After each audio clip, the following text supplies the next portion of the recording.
Oh, bless you. Thank you.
At 80 degrees Celsius, where the ocean breathes like a living thing, and the cold erases mistakes instantly, this was never only a survival story.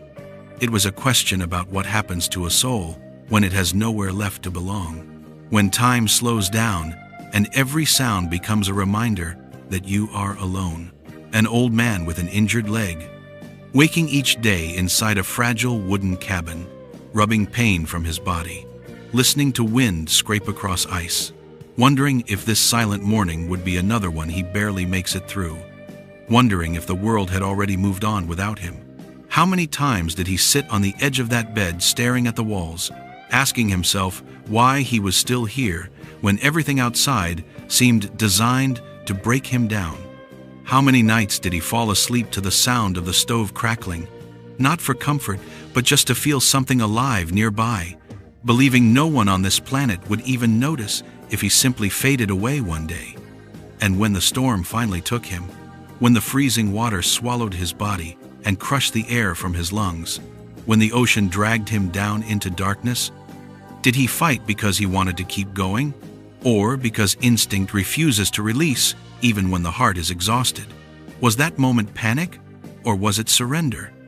Was he afraid of what was happening to him, or afraid that this moment would confirm what he had always felt, that he had been forgotten long before this night? And then, in a place where nothing ever returns, something did. Hands didn't grab him. Words didn't call his name. Instead, a living body moved beneath him, lifting him, carrying him, refusing to let the ocean decide his fate. When he opened his eyes on the frozen shore and saw a dolphin instead of endless darkness, what breaks first inside a person: fear, disbelief, or the wall you've built to survive loneliness? Because what followed wasn't dramatic or loud, it was fragile and quiet, like hope learning how to breathe again, feeding fish with trembling fingers, watching the same animal return again and again through the dark water. No promises, no guarantees, just presence, just the feeling that someone was choosing to come back. But how dangerous is hope in a place like this? When the dolphin disappeared, when the ocean stayed empty, when the fish bucket sat untouched beside the ice, did hope feel warm, or did it feel like another cruel illusion? How long can a person wait before waiting itself becomes unbearable? When the old man finally turned his back on the ocean and started walking toward the cabin, shoulders heavy, steps slow, was that giving up? Or was it survival, choosing numbness over more pain? How many times do people walk away not because they stop caring, but because caring hurts too much? And if he hadn't stopped, if he hadn't turned around, if exhaustion had taken one more step from him, would he have missed the desperate splashes behind him? The dolphin jumping again and again, throwing its body from the water as if saying, "Please don't leave. Please see me. Please don't give up on me now." How many miracles are lost forever, simply because someone was too tired to look back? And then cruelty arrived, as it often does: a boat cutting through ice, a net spreading across the water, hands that don't see life, only possession. While the old man slept by the stove, believing for the first time in days that the night might finally be calm, did the ocean struggle alone for the dolphin? Did it fight beneath the net, wondering if this was the price of returning? When the shore was empty again the next morning, when no splash broke the surface, was that loss heavier than the storm? Heavier than being dragged under the waves? Heavier than the cold that once nearly took everything from him? He waited anyway, on the ice, knees pressed into frozen ground, a bucket of fish beside him like an unanswered prayer, waiting not because it made sense, but because walking away felt worse. How long would you wait when logic says it's over, when reason tells you nothing is coming back, when every minute stretches longer than the last? And when the dolphin finally returned, scarred, exhausted, but still moving, what does that reunion mean? Gratitude? Fate? Or proof that connection can survive even nets, even boats, even hands that try to tear it apart? When the dolphin carried the old man across the frozen ocean, steady and calm, when he sat there trusting something that had every reason to leave him behind, was that escape?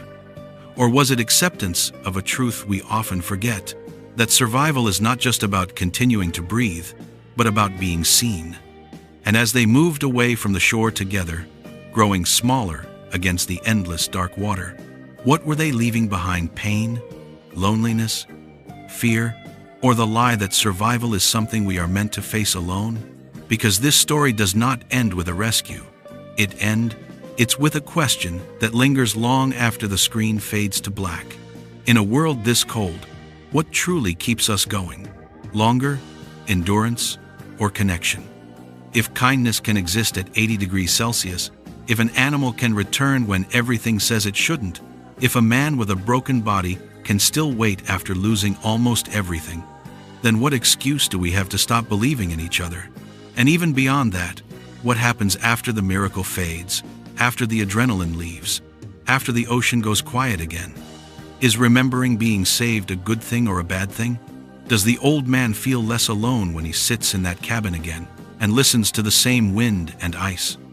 Or does the fact that someone chose him make the silence even worse? Does survival feel like a gift or like a responsibility to keep going even when it hurts? Because survival doesn't erase loneliness, it only gives you more time to face it, more mornings to wake up with the same questions, more nights to wonder why you were spared when so many were not, more moments to decide whether you will close your heart or risk opening it again. And maybe that's the quiet truth beneath the ice.